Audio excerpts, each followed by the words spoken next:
गांव के किनारे एक पुराना टूटा फूटा हवेली नुमा घर था जिसे लोग अंधेरे का मकान कहते थे। कोई नहीं जानता था कि वहां क्या होता है, लेकिन कहा जाता था कि जिसने भी उस घर में कदम रखा वो कभी वापस नहीं लौटा। कई सालों से वह घर वीरान पड़ा था, फिर भी रात के समय वहां से अजीब और गरीब आवाजें आती थीं।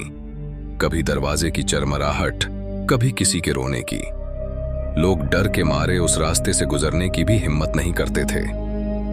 अमित, गांव का एक नौजवान, इन बातों में विश्वास नहीं करता था। उसे लगता था कि ये सब सिर्फ अफवाहें हैं। एक दिन दोस्तों के साथ चर्चा के दौरान उसने शर्त लगाई कि वो उस अंधेरे के मकान में जाकर पूरी रात बिताएगा। दोस्तों ने उसे बहुत समझाया, अमित, ये मजाक नहीं है, वहां जो भी गया वो लौटा नहीं। लेकिन अमित अपनी जिद पर अड़ा रहा। उसने कहा, अगर मैं नहीं लौटा तो तुम सबको मान जाऊंगा। रात के 12 बजे अमित उस भूतिया हवेली के सामने खड़ा था। बाहर घना कोहरा फैला हुआ था और दूर कहीं उल्लू की आवाज रह रहकर सन्नाटे को और डरावना बना रही थी। अमित ने हिम्मत कर दरवाजे को धक्का दिया। दरवाजा चरमराते हुए खुला, जैसे उसे भी किसी का इंतजार हो। अंदर घोर अंधेरा था और सीलन की बदबू चारों तरफ फैली हुई थी। उसने टॉर्च जलाकर अंदर कदम रखा। हर कदम पर फर्श की चरमराहट उसकी धड़कनों को और तेज कर रही थी। घर की हालत बेहद खौफनाक थी। टूटी खिड़कियां, दीवारों पर अजीब निशान और कोनों में मकड़ी के जाले। अचानक उसे महसूस हुआ कि कोई उसकी पीठ के पीछे चल रहा है। उसने मुड़कर देखा, पर वहां कोई नहीं था।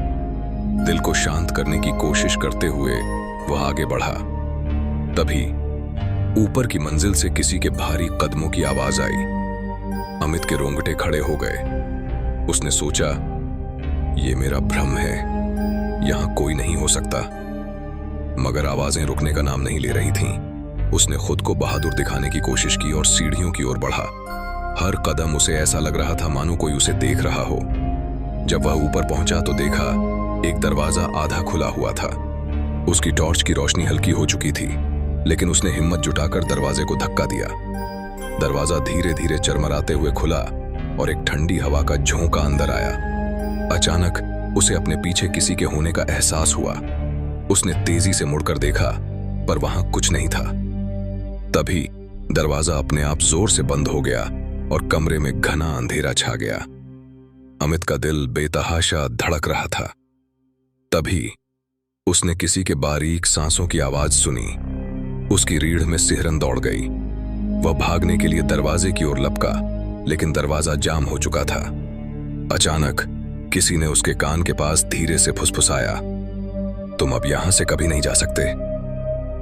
अमित ने चीखने की कोशिश की, लेकिन उसकी आवाज जैसे गले में ही अटक गई। हवेली के बाहर सिर्फ एक भयंकर चीख गूंजी और फिर वहां सन्नाटा छा गया।